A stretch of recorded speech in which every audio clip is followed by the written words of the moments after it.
नमस्कार दोस्तों, मैं प्रकाश जयसवाल आप सबका स्वागत करता हूं आपके अपने YouTube चैनल VHW@एजुकेशन में। अपन बात करने वाले हैं राजस्थान के भौतिक प्रदर्शन के बारे में। भौतिक प्रदर्शन के बारे में कल अपने कुछ चर्चा कर ली थी, आज अपन आगे चर्चा करने वाले हैं। अपन देखेंगे, पहले हम 4 भागों में बांटा गए थे मरुस्थल को। तो पहला भाग देखेंगे कौन सा, उत्तर पश्चिमी मरुस्थल, या फिर उसे थली कह दो, थली का मरुस्थल, या थार का मरुस्थल कह दो, या फिर पश्चिमी मरुस्थल कह दो। देखो मरुस्थल की बात करें तो देखो ये राजस्थान है अपना, ये राजस्थान है। उत्तर, दक्षिण, पश्चिम, पूर्व। कौन सा? उत्तर, दक्षिण, पूर्व, पश्चिमी।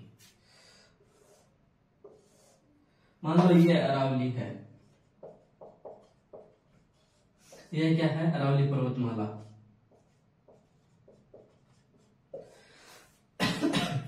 क्या है? अरावली पर्वतमाला।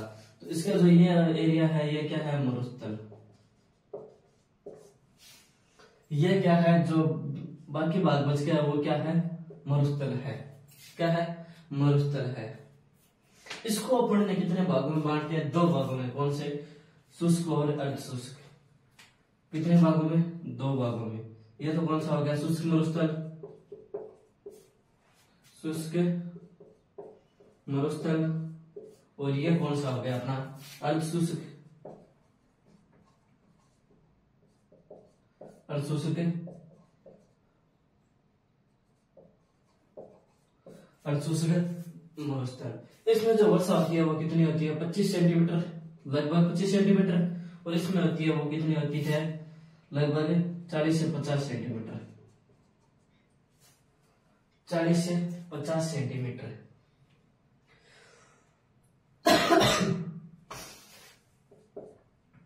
मरुस्थल की बात करें तो मरुस्थल का मतलब क्या होता है? मृत भूमि।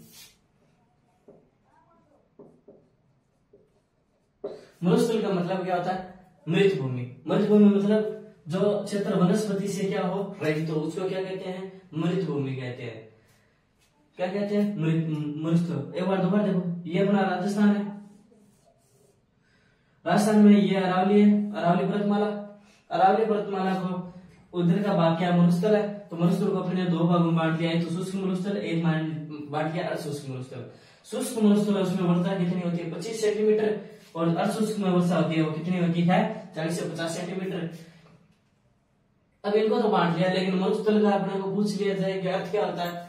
तो अर्थ क्या है? मृत भूमि, यानी अर्थात जो क्षेत्र है वनस्पति से रहित तो उसको क्या कहते हैं? मृत भूमि या मरुस्थल कहते हैं। अब बात करें तो अपना जो राजस्थान का मरुस्थल है वो विश्व का कौन सा है? विश्व का 17वां बड़ा मरुस्थल है। कौन सा बड़ा मरुस्थल? कितना नंबर पर आता है? 17 नंबर पर आता है। विश्व का सबसे बड़ा मरुस्थल है। उपोषण के आधार पर पूछ लिया जाए, उपोषण के आधार पर, तो कौन सा है? 9 नंबर का है। तो कौन सा है? 9 नंबर पर आता है अपना राजस्थान। अब बात करते हैं डिटेल में जानकारी करते हैं। ये तो थी बेसिक जानकारी जो अपने ले ली। सकरा अरबी भाषा का शब्द है, एक शब्द है। कौन सा? सकरा शब्द है, जो किस भाषा का है? अरबी भाषा का। जिसका मतलब क्या होता है? जिसका मतलब होता है मरुस्थल। जिसका मतलब क्या होता है? मरुस्थल होता है। मरुस्थल का मतलब आपने नहीं देखा? मृत भूमि। क्या है? मृत भूमि, यानी वनस्पति से रहित क्षेत्र होता है, उसको क्या कहते हैं? मृत भूमि या मरुस्थल। ये ग्रेट पैलियो आर्टिक अफ्रीका, ये ग्रेट पैलियो आर्टिक अफ्रीका मरुस्थल का क्या है? पूर्वी भाग है। एक मरुस्थल है जिसका नाम क्या है? ग्रेट पैलियो अफ्रीका मरुस्थल है। उसका क्या है? पूर्वी भाग है। जो कहां है? जो अफ्रीका, फिलिस्तीन, अरब देश, पाकिस्तान तथा भारत में विस्तृत है। कहां है? अफ्रीका, फिलिस्तीन, अरब देश और कौन सा है? पाकिस्तान और भारत में विस्तृत है। ये कौन सा है, कितने नंबर का है, कितने नंबर पर आता है भारत में इसका स्थान, विश्व में इसका स्थान, तो 17 नंबर पर आता है। लेकिन उपप्रश्न के आधार पर पूछ ले तो ये कौन सा है, 9वां बड़ा मरुस्थल है। अब मरुस्थल की कुछ विशेषताएं देख लेते हैं कि मरुस्थल में क्या होता है। तो वर्षा का अभाव रहता है, क्या रहता है, वर्षा का अभाव, खाद्यान्न फसलों में कमी रहती है, वनस्पति में कमी रहती है, वन्यजीव अभ्यारण्यों में क्या आती है, कमी आती है। खाद्यान्न, वनस्पति, वन्यजीव अभ्यारण्यों में क्या आती है, कमी आती है। अगर इन सब में कमी है तो कारण क्या है, भूमि में जैविक तत्व नहीं है, क्या नहीं है, भूमि में जैविक तत्वों की शॉर्टेज है, कमी है, इसलिए भाई खाद्यान्न है, वनस्पति है, इसमें क्या है, कमी है। अब ये बात करते हैं उष्ण कटिबंधीय क्षेत्र के जिसमें क्या हो, तापमान अधिक हो, और क्या है, शीत कटिबंधीय क्षेत्र, शीत कटिबंधीय क्षेत्र जिसमें क्या हो, तापमान कम हो। सॉरी, इसमें दोनों जगह अधिक लिख दिया, लेकिन इसमें क्या होगा, तापमान कम होगा, तापमान कम होगा। थार के मरुस्थल को किसका अवशेष माना जाता है, तो अपने देखा थार के मरुस्थल को 33 सागर का अवशेष माना जाता है। आगे बात करते हैं भाई, 33 सागर के अवशेष बोल तो दिया कि माना जाता है, लेकिन कोई एविडेंस तो होना चाहिए अपने पास। तो क्या है, प्रमाण क्या है अपने पास से, तो वो देखते हैं। राजस्थान में खारे पानी की झीलें मिलती है, क्या मिलती है, राजस्थान में खारे पानी की झीलें मिलती है।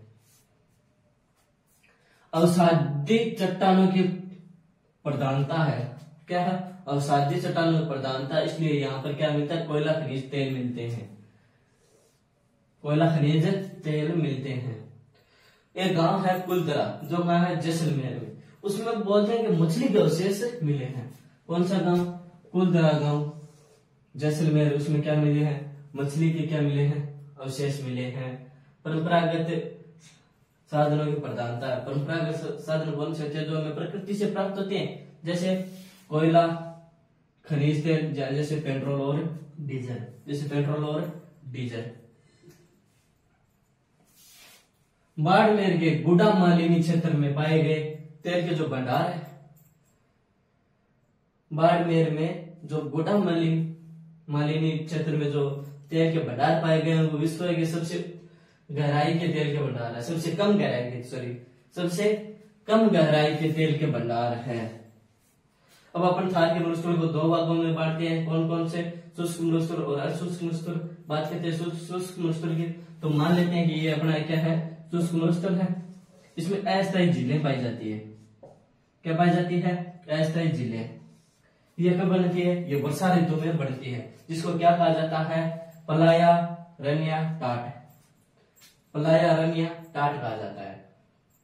रण का मतलब क्या होता है, रण का मतलब होता है दलदली क्षेत्र, क्या होता है, दलदली क्षेत्र होता है। मरुस्थल का अपने मूल स्थान से आगे बढ़ना क्या कहलाता है, मार्च कहलाता है।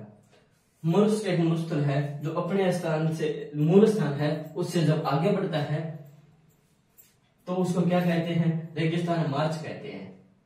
जैसे ये मान लो मरुस्थल है, ठीक है, तो अब ये हवा के कारण आगे बढ़ेगा,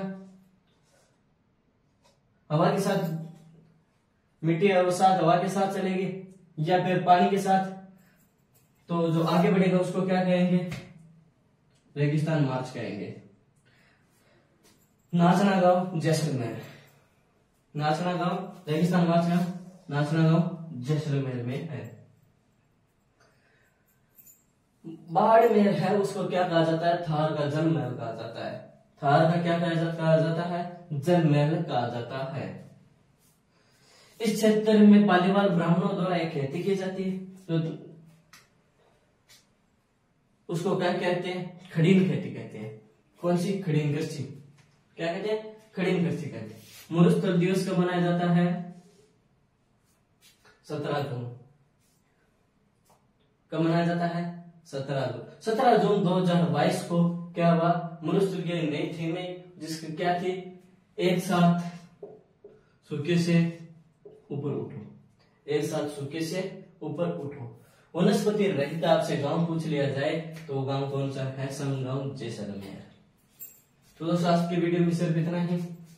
मिलते हैं नेक्स्ट वीडियो में जिसमें पश्चिमी मरुस्थल को समाप्त करने की कोशिश करेंगे। धन्यवाद। अगर आप स्क्रीनशॉट लेना चाहें तो ले सकते हैं।